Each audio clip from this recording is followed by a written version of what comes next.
Hello everyone. इस video में हम करेंगे प्रश्नावली 12.3 और 12.3 में जो हमने 12.1 और 12.2 जो करी है, 12.1 में हमने किया था रैखिक सममिति का जिक्र था और 12.2 में था घूर्णन सममिति। अब 12.3 में इन दोनों से रिलेटेड दोनों को मिक्स करके क्वेश्चन है। कैसे हैं वो देखिए। किन्हीं दो आकृतियों के नाम बताइए जिनमें रैखिक सममिति और क्रम एक से अधिक की घूर्णन सममिति हो। यानी आपने दो आकृतियां ऐसी बतानी हैं जिनमें रैखिक सममिति हो और घूर्णन सममिति दोनों हो। अब रैखिक सममिति क्या होती है कि कोई एक रेखा खींच ले हम, जैसे एक वर्ग बना रखा है, इसमें जैसे एक रेखा खींच ले मैंने बीचों बीच ऐसे, और उस रेखा के ऊपर से अगर आप मोड़ो उस आकृति को, वो दोनों तरफ से क्या हो जाए, पूरी ढक जाए आकृति। अगर वो आकृति पूरी ढक जाए तो वो जो रेखा होगी बीच में वो आपकी क्या हो जाएगी, रैखिक सममिति। जैसे यहाँ से ये लाइन, इसके अंदर ये जो लाइन बन जाएगी, क्या बन जाएगी आपकी, इस साइड से बता दूं मैं, जैसे इसको आप ऐसे मोड़ो, बीच में से मोड़ दीजिए, और बीच में से मोड़ने के बाद जब दोनों साइड पूरी ढक जाएं, ये दोनों साइड आपस में पूरी ढक गई है, तो जो रेखा बीच में जो होती है ना, ये वाली, ये क्या होती है आपकी रैखिक सममिति होती है। रैखिक सममिति ये तो थी रैखिक सममिति। और घूर्णन सममिति क्या था कि एक घूर्णन बिंदु का बीच में जहाँ उस आकृति को घुमाएं, जैसे यहाँ से घुमाएंगे तो घुमाने के बाद वही आकृति अगर आपको मिले, जैसे एक बार मिल गई है, दो बार मिल गई है वही आकृति, तीन बार मिल गई वही आकृति और चार बार वही आकृति मिल रही है इसके अंदर, यानी घुमाने पर वही आकृति अगर आपको सेम मिले तो घूर्णन सममिति। और किसी रेखा के दोनों ओर मोड़ने पर अगर आपको सेम वो पूरा ढक ले आकृति तो उसको बोलते हैं रैखिक सममिति। तो क्वेश्चन क्या है इसके अंदर देखिए, पहला क्वेश्चन क्या है इसमें, किन्हीं दो आकृतियों के नाम बताने हैं आपने जिनके अंदर रैखिक सममिति और घूर्णन सममिति दोनों हो। ऐसी दो आकृतियों के नाम बताने हमने। तो ऐसी दो आकृति क्या होंगी आपकी, वर्ग, और दूसरी क्या होगा, वृत्त। वर्ग की जैसे आप बात करो, जैसे वर्ग मान लीजिए आपका ये वर्ग है, वर्ग हो गया आपकी। अगर इस वर्ग के अंदर अगर हम देखें तो इसकी वर्ग क्या होता है, रैखिक सममिति के अंदर से आप ऐसे लाइन ड्रा कर दी, एक रैखिक सममिति हो जाएगी। एक ऐसे ड्रा कर दी, ये दूसरी इसकी रैखिक सममिति, यानी कि दोनों साइड एक सी होगी। एक ऐसे भी आ जाएगा विकर्ण जो है, ये रैखिक सममिति इसके अकॉर्डिंग इस पे होगी, और एक ये हो जाएगी, यानी कि इसके अंदर ये चार लाइनें आ जाएंगी रैखिक सममिति की, चार। और जब आप इसको घुमाओगे 90 डिग्री के एंगल पे, जैसे एक बार घुमा दोगे तो क्या रहेगा, वर्ग रहेगा। जैसे इसको अगर घुमा दो, आप ऐसे घुमा दें, कितने पर घुमा दें, 90 पे घुमाने के बाद क्या बन जाएगी आकृति है। सपोज कीजिए डॉट मैंने एक यहाँ ले लिया डॉट, अगर इसको 90 घुमा देंगे तो डॉट कहाँ जाएगा, यहाँ जाएगा। फिर इसके बाद एक बार और 90 डिग्री को हम फिर घुमा दें इसके आगे, इसी को एक बार 90 डिग्री और घुमा दें, 90 डिग्री और घुमा दें तो डॉट कहाँ पहुँच जाएगा आपका, यहाँ पहुँच जाएगा। उसके बाद इसको अगर एक बार और घुमा दें आगे, 90 डिग्री और घुमा दें, अगर 90 डिग्री और घुमा दें इसको 90 डिग्री और घुमा दिया 90 डिग्री, तो ये डॉट आपका कहाँ जाएगा, यहाँ जाएगा। फिर इसके बाद एक बार और घुमा दिया आपने इसको 90 डिग्री पे, तो डॉट आपका कहाँ पहुँच गया, यहाँ पहुँच गया। अब कितना घुमा दिया आपने, फिर जो इसको 90 डिग्री घुमा दिया, यानी चार बार घुमाने के बाद तो इसके अंदर क्या होगा, रैखिक सममिति है, हाँ है।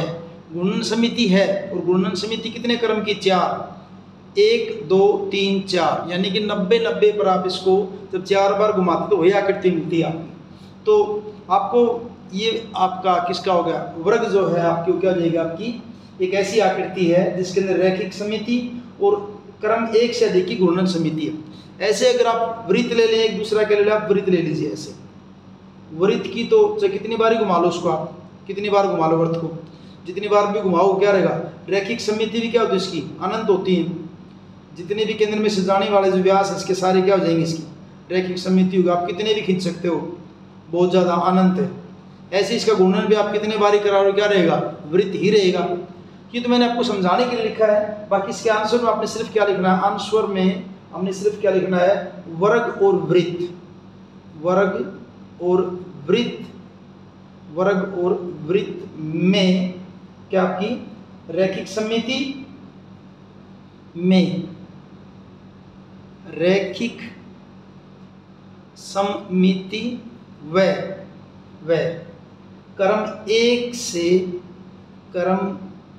से अधिक की घूर्णन सममिति है, की घूर्णन सममिति है, घूर्णन सममिति है। बस फर्स्ट क्वेश्चन में आपको इतना ही करना था, फर्स्ट क्वेश्चन आपका कंप्लीट है यहाँ पे, ठीक है। अब सेकंड क्वेश्चन को देखिए, सेकंड में क्या है। सेकंड क्वेश्चन के 4 पार्ट हैं, बारी बारी से देखेंगे इनको। सेकंड में क्या है, जहाँ तक संभव हो निम्नलिखित की एक रफ आकृति खींची, यानी एक आपको रफ आकृति भी खींचने की कोशिश करनी है।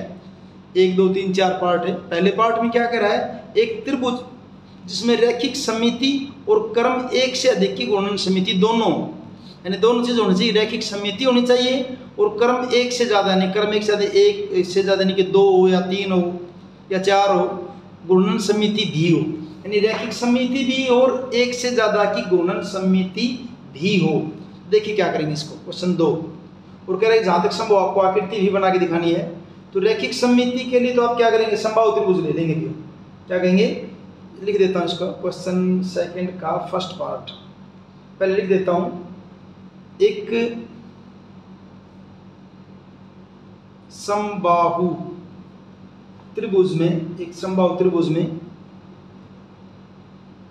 पहले तो आंसर देना ना, उसके बाद आकृति खींच के दिखानी है। समबाहु त्रिभुज में रैखिक सममिति,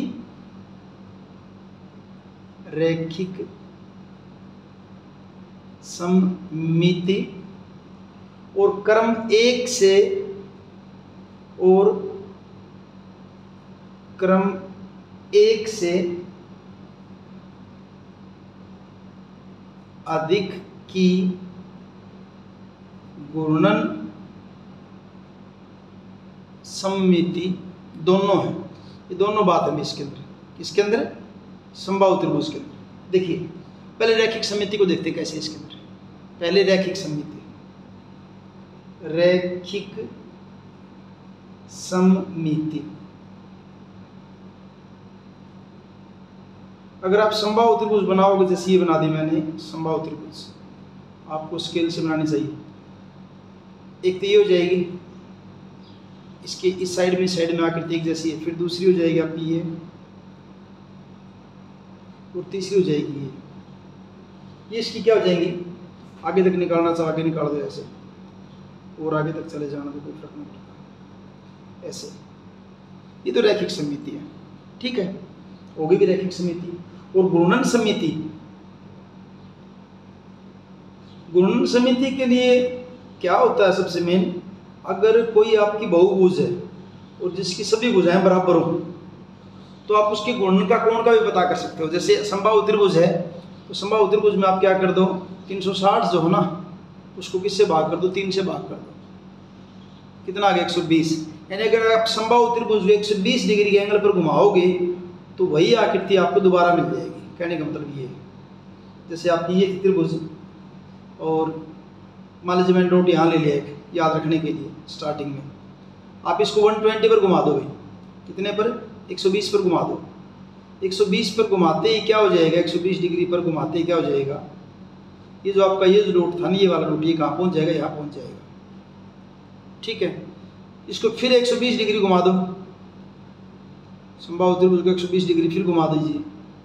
120 घुमाने के बाद ये भुजा घूम जाएगी ना, ऐसे घूमते जाएंगे भुजा ये, तो ये घूमने के बाद अब डॉट कहाँ जाएगा, ये यहाँ आ जाएगा।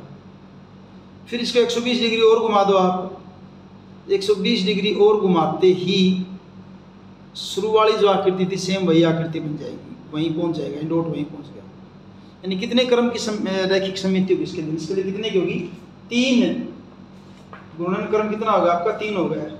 अगर आप इसको समझना चाहो तो मैंने पहले कभी बनाई है फिगर, देखिए जैसे ये है आपकी, ये है, इसको अगर आप घुमाओगे देखिए ऐसे दिख रही है सेम, ये एक बार और घुमा, एक बार घुमा दिया अब भी वैसे ही दिखाई दे रही है, अब घुमा दिया अब भी वही दिखाई दे रही है, और ऊपर वापस वहीं चलेगा अभी वही, यानी वही आकृति 3 बार, जब आप एक पूरा चक्कर घुमाते हो तो वही आकृति आपको 3 बार दिखाई देती है। तो आपका जो समबाहु त्रिभुज है उसमें क्या होता है, आपकी रैखिक सममिति होती है और साथ में घूर्णन सममिति का क्रम कितना होता है, 3 होता है। इसने कहा 1 से अधिक, चाहे 2 हो चाहे 3 हो, तो अपने वाले में इसमें कितना है, 3 है। अब करते इसका सेकंड पार्ट, और सेकंड पार्ट में क्या कहा है, एक त्रिभुज ही बनानी इसमें भी, जिसमें रैखिक सममिति हो और क्रम एक से अधिक गुणन की समिति ना हो, यानी गुणन की समिति का क्रम एक से ज्यादा ना हो, गुणन समिति का क्रम एक से ज्यादा ना हो, इसके लिए क्या होगा आपकी समद्विबाहु त्रिभुज। समद्विबाहु त्रिभुज में केवल समद्विबाहु त्रिभुज में केवल रैखिक सममिति है, रैखिक सममिति है। क्रम एक से अधिक की गुणन, क्रम एक से अधिक की गुणन सममिति, गुणन सममिति नहीं होती, नहीं होती। देखिए रैखिक सममिति का बनाते फिगर, पहले आकृति बना के दिखानी है ना। रैखिक सममिति आकृति कैसे आपकी समद्विबाहु, ऐसे ये इसकी क्या है, ये दोनों भुजा जो आपस में क्या है बराबर है, ये इनसे छोटी है, छोटी हो सकती है बड़ी भी हो सकती है, और ये इनकी क्या है यहाँ पे रैखिक सममिति, यानी कि दोनों साइड में आपकी त्रिभुज क्या है एक जैसी है। तो ये तो आपकी क्या है रैखिक सममिति। गुणन सममिति की अगर बात करें, रैखिक सममिति में एक ही आएगी, इसकी जो रैखिक सममिति की रेखा वो भी एक ही आएगी। अगर बात करें गुणन सममिति की, गुणन सममिति, तो इसमें अगर आप घुमाना चाहो समद्विबाहु त्रिभुज को, समद्विबाहु त्रिभुज को अगर आप घुमाना चाहो, मान लीजिए जैसे यहाँ है पॉइंट, इसको आप ऐसे पकड़ के बीच में पेन रख के उसके चारों ओर अगर ऐसे घुमाना चाहो तो पूरा 360 घुमाने के बाद ही मिलेगी वो आकृति। कितना घुमाने के बाद, इसको पूरा जो यहाँ से लेकर यहाँ तक पूरा कितना घुमा दो, 360 डिग्री जब आप घुमा दोगे ना तभी आपको ये आकृति मिलेगी। यानी एक ही बार, यानी एक ये जो आकृति एक बार ही मिल सकती है आपको। कितना घुमाना पड़ेगा आपको, 360 घुमाने के बाद ही ये जो सेम आकृति आपको ऐसी मिलेगी, 360 घुमाने के बाद। तो इसकी क्या हो जाएगी गुणन सममिति, और कितना घुमाने के बाद, 360 डिग्री घुमाने के बाद मिलेगी। ये आपका दूसरे का बी पार्ट, इतना ही था भी। दूसरे का सी पार्ट, एक चतुर्भुज जिसमें क्रम एक से अधिक की गुणन समिति हो परंतु रैखिक सममिति ना हो। ऐसा पॉसिबल ही नहीं कभी भी भाई। यानी अगर गुणन समिति है ना किसी आकृति में तो उसके अंदर रैखिक सममिति तो पाएगी ही पाएगी। अगर किसी के अंदर रैखिक सममिति नहीं है तो उसके अंदर गुणन सममिति हो ही नहीं सकती। तो आप इसका सीधा आंसर लिख दीजिए चौथे का। एक आप बना के आकृति देख भी सकते हो, कोई आकृति आप बनाओ जिसके अंदर गुणन समिति हो और रैखिक समिति न हो, ऐसा पॉसिबल ही नहीं है। आप कैसी भी आकृति बना के देख लेना। मैं सीधा आंसर लिख रहा हूँ उसको, आंसर लिख दीजिए आप इसका। एक चतुर्भुज, क्योंकि चतुर्भुज के बारे में पूछा है, एक चतुर्भुज जिसमें क्रम एक से अधिक, क्रम एक से अधिक की गुणन समिति हो, कि गुणन समिति हो परंतु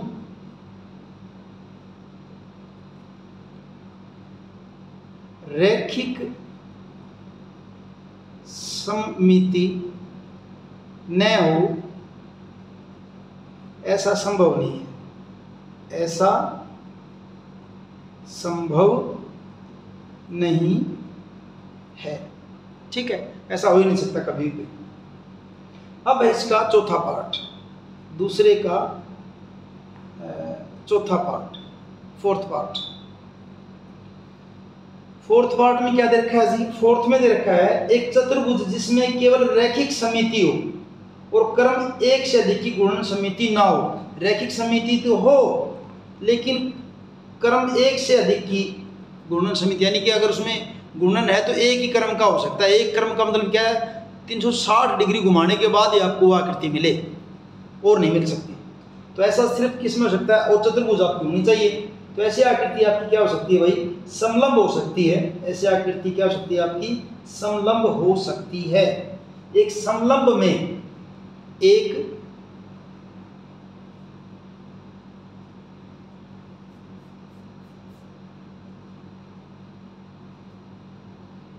समलंब में रैखिक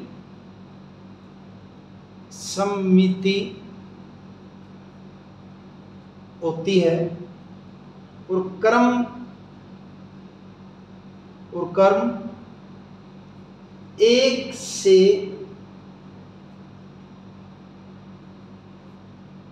अधिक की घूर्णन सममिति नहीं होती। फिगर बनाएंगे तो पहले किसका बनाए दिखाना आपको, रैखिक सममिति का। रैखिक सममिति तो समलंब में क्या होता है, ऐसी चतुर्भुज जिसकी कोई दो भुजाएं समांतर हो, ऐसी चतुर्भुज है। पूरी साइड वाली ऐसे नहीं भी, कोई भी समलंब भी, उसके लिए खास बात क्या है, दोनों साइड वाली साइडें बराबर होनी चाहिए। यानी ये भुजा की क्या होनी चाहिए, बराबर होनी चाहिए। ये ध्यान रखना भी, ये दोनों भुजा बराबर होंगी ना, तभी आएगी आपकी रैखिक सममिति भी। और रैखिक सममिति में इसकी ये वाली इस रेखा के दोनों क्या होंगे आपकी, अगर इसको मोड़ेंगे यहाँ से बीच में से ऐसे, इसको मोड़ेंगे ऐसे बीच में से, यहाँ से ऐसे मोड़ेंगे तो एक दूसरे को पूरा ढक लेंगे। तो ये इसकी सममिति की रेखा होगी यहाँ पे, रैखिक सममिति। ठीक है, ये हो जाएगी। और घूर्णन सममिति में आप इसको चाहे कितना ही घुमा लो, 360 डिग्री घुमाने के बाद ही यही आकृति आपको दोबारा मिलेगी। यानी घूर्णन का क्रम सिर्फ एक ही होगा इसके अंदर।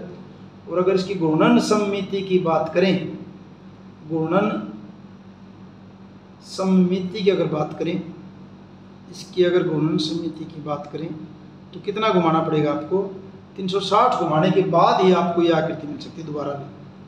यानी कितना घुमाना पड़ेगा आपको, इसको ऐसे करके कितना घुमाना पड़ेगा, 360 डिग्री घुमाना पड़ेगा, फिर ये आपको दोबारा मिल सकती है, वरना आपको ये नहीं मिलेगी। और इस ढंग से आपका जो है दूसरा न्यूमेरिकल कंप्लीट है। तीसरे न्यूमेरिकल की बात करें तो उसमें क्या है, तीसरा न्यूमेरिकल क्या दे रखा है, देखिए,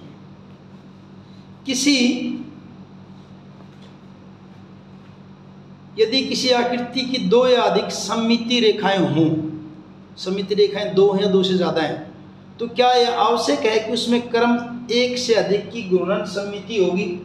हाँ, बिल्कुल ये बात सही है, क्योंकि घूर्णन सममिति होने के लिए क्या होना चाहिए, रैखिक सममिति तो होना ही चाहिए।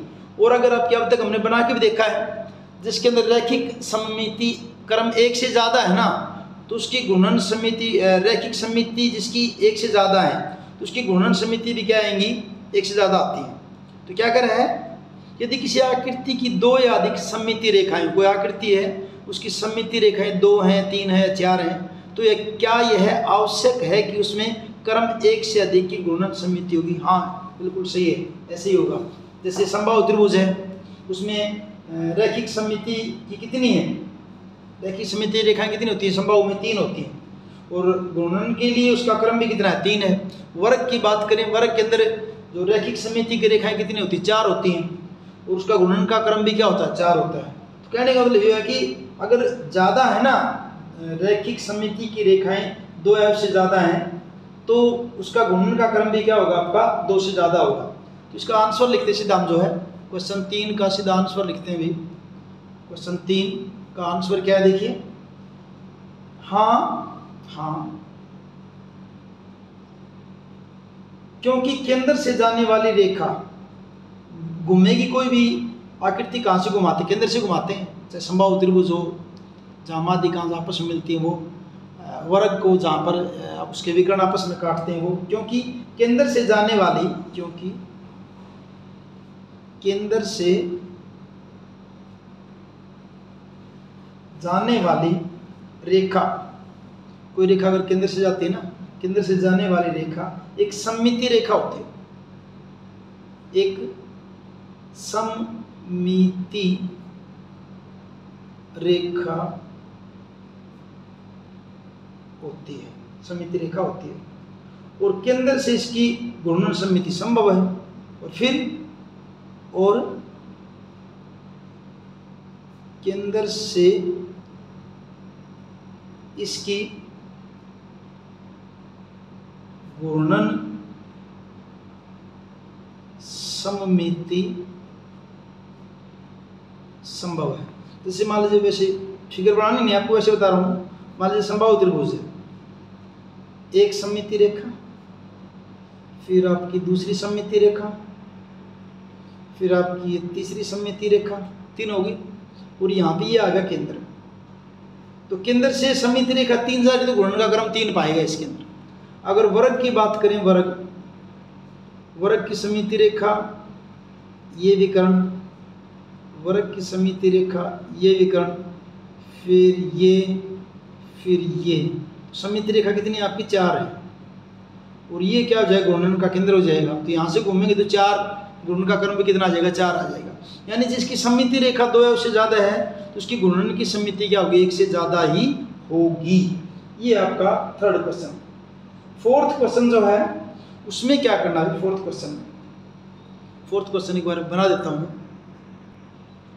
चौथा क्वेश्चन देखिए, रिक्त स्थानों को भरिए। आकार दे रखे हैं, वर्ग है, आयत है, समचतुर्भुज है, समबाहु त्रिभुज, समषट्भुज, वृत्त है, अर्धवृत्त है। घूर्णन का केंद्र, यानी वर्ग का घूर्णन का केंद्र कहाँ होता है, आयत का घूर्णन का केंद्र कहाँ होता है, समचतुर्भुज का कहाँ होता है, समबाहु का, ये बताने हमने पहले वाले में। तो फिर घूर्णन समिति का क्रम बताना है सबका इनका, और फिर बताना है घूर्णन का कोण। तो ये चीज़ें हमने इसके अंदर बतानी है सबके इनकी। चलिए शुरू करते हैं। तो सबसे पहले क्या आपका ये मैंने लिख दिए हैं यहाँ पे, वर्ग। तो वर्ग का घूर्णन का केंद्र कहाँ होता है, वर्ग का घूर्णन का केंद्र क्या होता है, विकर्णों का प्रतिच्छेद बिंदु होता है। कहाँ होता है, विकर्णों का प्रतिच्छेद बिंदु, विकर्णों का प्रतिच्छेद बिंदु, ये क्या होता है, वर्ग के घूर्णन का केंद्र होता है। फिर आयत का क्या होता है, आयत का भी सेम वही, विकर्णों का प्रतिच्छेद बिंदु, विकर्णों का, जहाँ पे विकर्ण आपस में काटेंगे वो क्या हो जाएगा, इनका घूर्णन का केंद्र हो जाएगा, प्रतिच्छेद बिंदु। समचतुर्भुज क्या होगा, समचतुर्भुज केंद्र भी क्या होगा, विकर्णों का प्रतिच्छेद बिंदु। समचतुर्भुज में भी क्या होगा, विकर्णों का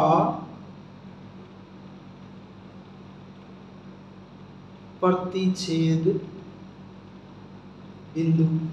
समबाहु त्रिभुज में क्या होगा, समबाहु त्रिभुज में, अब समबाहु त्रिभुज में अगर मध्य में से लेंगे तो क्या है, माध्यिका आएंगी सारी वो। यहाँ क्या आएगा, माध्यिकाओं का प्रतिच्छेद बिंदु। इसका घूर्णन का केंद्र क्या बनेगा, माध्यिकाओं का प्रतिच्छेद बिंदु, माध्यिकाओं का प्रतिच्छेद बिंदु। समषट्भुज में क्या होगा भाई, विकर्णों का प्रतिच्छेद बिंदु, इसमें क्या होगा, समषट्भुज जिसकी 6 भुजाएं बराबर हो, विकर्णों का प्रतिच्छेद बिंदु, विकर्णों का प्रतिच्छेद बिंदु। वृत्त में क्या होगा, वृत्त में तो उसका केंद्र ही होगा भाई, वृत्त में क्या होगा, केंद्र होगा। और अर्धवृत्त में क्या होगा, अर्धवृत्त क्या करती है, ऐसे होगी ना, ऐसे अर्धवृत्त क्या करती है, ये बिंदु होगा। तो इसको क्या बोलते हैं, व्यास का मध्य बिंदु। ये क्या होगा आपका, व्यास का मध्य बिंदु। वृत्त के अंदर क्या होगा, जैसे वृत्त खींचा, ये हो जाएगा इसका। समषट्भुज की आकृति की अगर बात करें, समषट्भुज की आकृति कुछ ऐसे बनाएंगे, ये जाएगा आपके समषट्भुज कि यहाँ जो विकर्ण आपस में काटेंगे ऐसे, ये विकर्ण जो आपस में काटेंगे, ये हो जाएगा। समबाहु त्रिभुज में क्या होगा, समबाहु त्रिभुज क्या होता है, जिसकी तीनों भुजाएं क्या हो, बराबर हो, माध्यिका ये होगी, माध्यिका ये होगी, माध्यिका ये होगी, ये हो जाएगा इसका केंद्र ये। और समचतुर्भुज में, समचतुर्भुज क्या होता है, जिसकी चारों भुजाएं क्या हो, बराबर हो, उसका क्या होगा, विकर्णों का प्रतिच्छेद बिंदु, ये वाला हो जाएगा। आयत की अगर बात करें, आयत की आकृति कुछ इस ढंग से बनाओगे आप, तो आयत के अंदर भी घूर्णन का केंद्र क्या होगा, विकर्णों का प्रतिच्छेद बिंदु, ये हो जाएगा। वर्ग की अगर बात करो, वर्ग छोटी छोटी आकृति बनाई मैंने, आप इनको बनाओ बनाओ ना बनाओ ना बनाओ, चाहिए समझाने के लिए मैंने वैसे बना दिया। ये हो जाएगा क्या है, गुणन का केंद्र। इस ढंग से हो जाएंगे सारे, ठीक है भी। उसके बाद गुणन समिति का क्रम बताना सबका। वर्ग केंद्र गुणन समिति का क्रम कितना आएगा, 4 आएगा, 90 90 पे 4 बार घुमाएंगे। आयत केंद्र कितना आएगा, आयत में तो 2 आएगा क्योंकि 2 बार ही आएगी इसे। समचतुर्भुज में भी 2 ही आएगा। समबाहु त्रिभुज में कितना आएगा, 3 आएगा। समचतुर्भुज में 6 आएगा। और अर्धवृत्त में क्या होगा, अनंत, कितनी बार भी आ सकता है, क्या हो जाएगा, अनंत। और अर्धव्यास में क्या आएगा, 1 आएगा। इसमें अर्धवृत्त में कितना आएगा, 1। क्या, गुणन समिति का क्रम।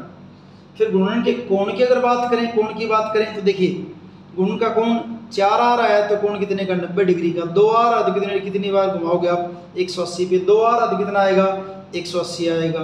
3 आ रहा है तो कितना आएगा, 120। 6 है तो कितना आएगा, 60। और यहाँ क्या है, प्रत्येक बिंदु पर भाई कहीं घुमा लो, चाहे क्या हो जाएगा, प्रत्येक बिंदु पर घुमा सकते हैं आप इसको। और इसमें तो 1 बार आ रहा है तो इसका मतलब कितना घुमाना पड़ेगा आपको, 360 डिग्री। इस ढंग से आपका जो है 4th क्वेश्चन कंप्लीट हुआ। अब है आपका 5th क्वेश्चन, भी 5वां क्वेश्चन। 5वें क्वेश्चन को देखते हैं क्या है इसमें। देखिए 5वां क्वेश्चन, ये आपका 5वां क्या है इसमें। ऐसे चतुर्भुजों के नाम बताइए जिनमें रैखिक समिति और क्रम 1 से अधिक की गुणन समिति दोनों ही हो। रैखिक समिति हो और क्रम 1 से अधिक की गुणन समिति, ऐसी तो क्या आकृति, वर्ग ही है। पहले भी कर चुके इस तरह का, तो हम वर्ग ही एक ऐसी आकृति है जिसमें रैखिक समिति भी है और क्रम 1 से ज़्यादा की क्या आपकी गुणन समिति भी है। क्वेश्चन 5 को करते हैं। क्वेश्चन 5 को, उसमें क्या लिख देंगे, वर्ग में रैखिक समिति और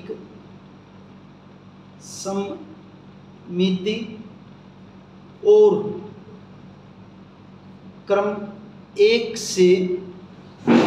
से अधिक की गुणन सममिति दोनों ही होती हैं, दोनों ही। वैसे हम इसको पहले कर चुके हैं, इस तरह क्वेश्चन होती है। देखिए बना देते चलो फिर भी। रैखिक सममिति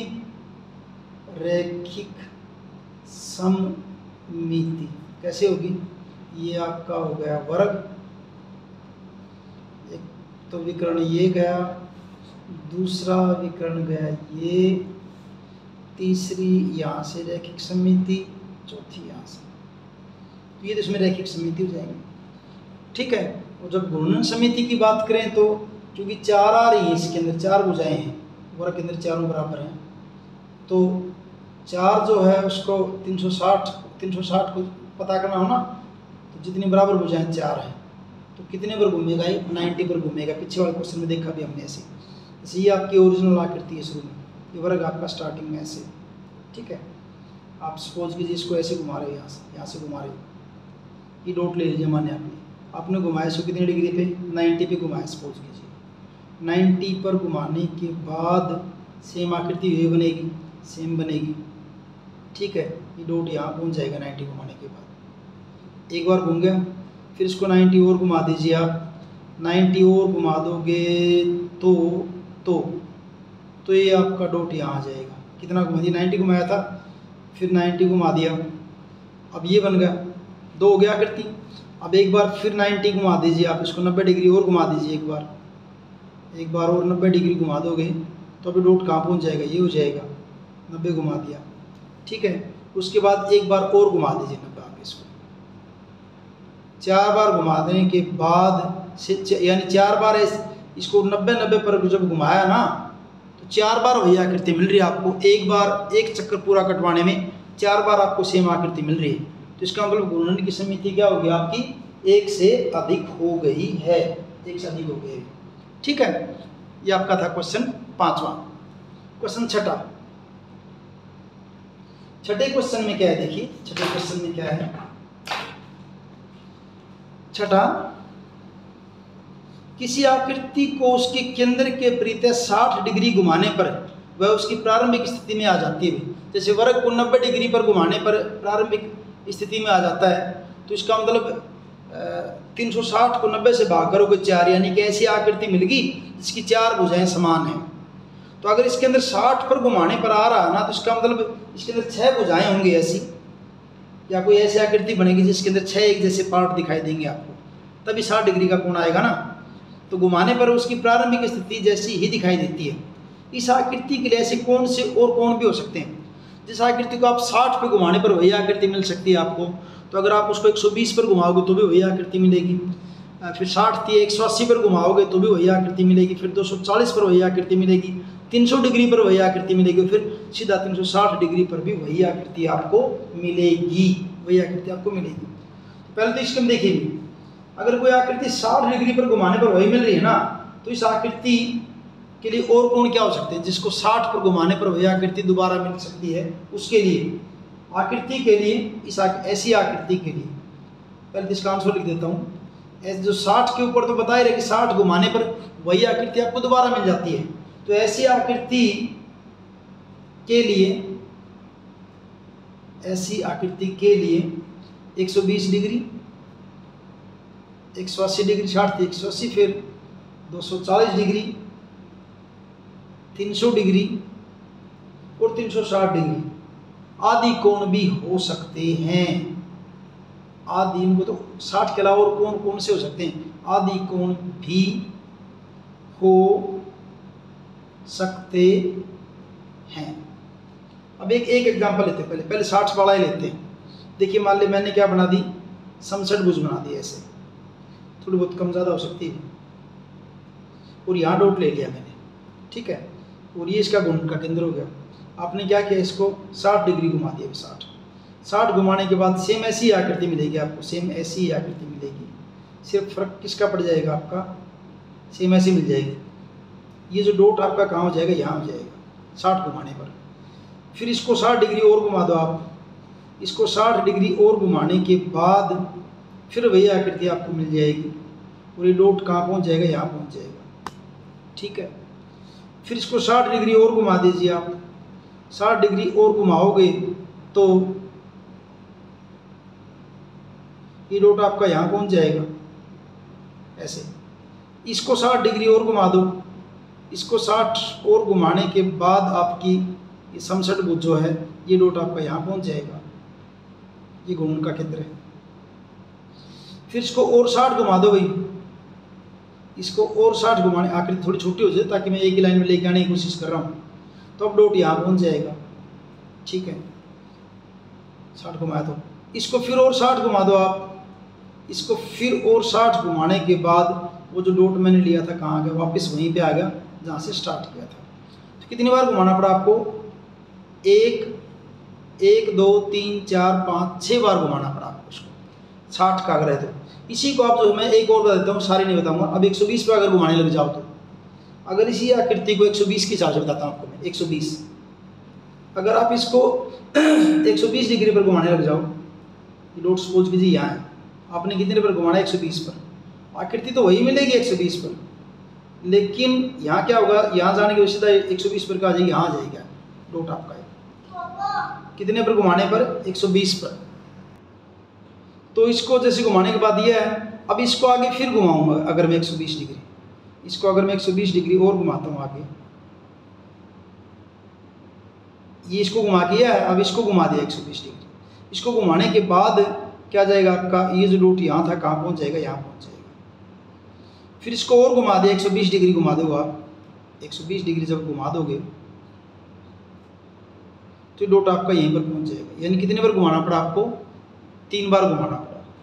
फिर अगर आप इसको और घुमाना चाहो तो आप इसको कितने पर घुमा सकते हो, 240 पर घुमा सकते हो, 240 पर घुमा सकते हो, 300 पर घुमा सकते हो, और किस पर घुमा सकते हो भाई, 360 डिग्री पर आप इसको घुमा सकते हो। ये कोई एक एग्जाम्पल दिया है, बाकी आंसर में सिर्फ आपको यही बताना है। ऐसी आकृति के लिए कौन कौन से संभव कोण और हो सकते हैं, 120 हो सकता है, 180 हो सकता है, यानी कि 60 का पाड़ा, पहले 60 पे हो रहा है तो 60 का पाड़ा, 60 दूनी 120, 60 थी 180, और 60 छुके 240, 60 पंजे 300, 60 छिके 360, और 360 से आप ऊपर जा ही नहीं सकते। ये इसके एंगल और हो सकते हैं।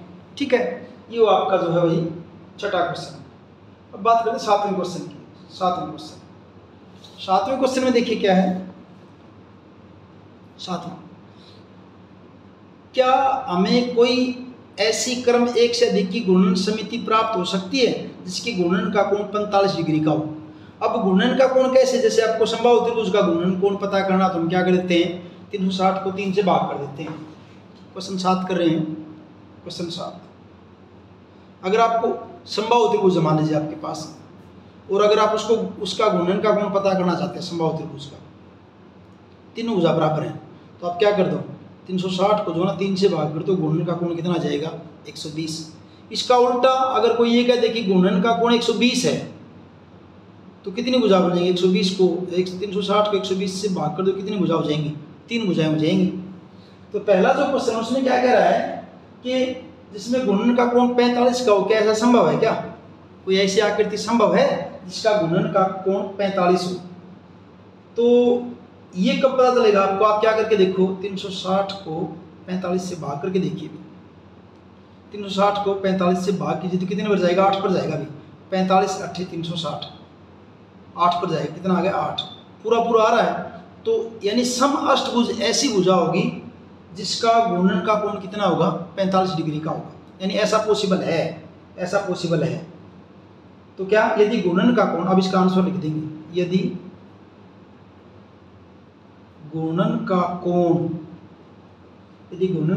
45 डिग्री हो तो 45 डिग्री हो तो गुणन समिति संभव है। गुणन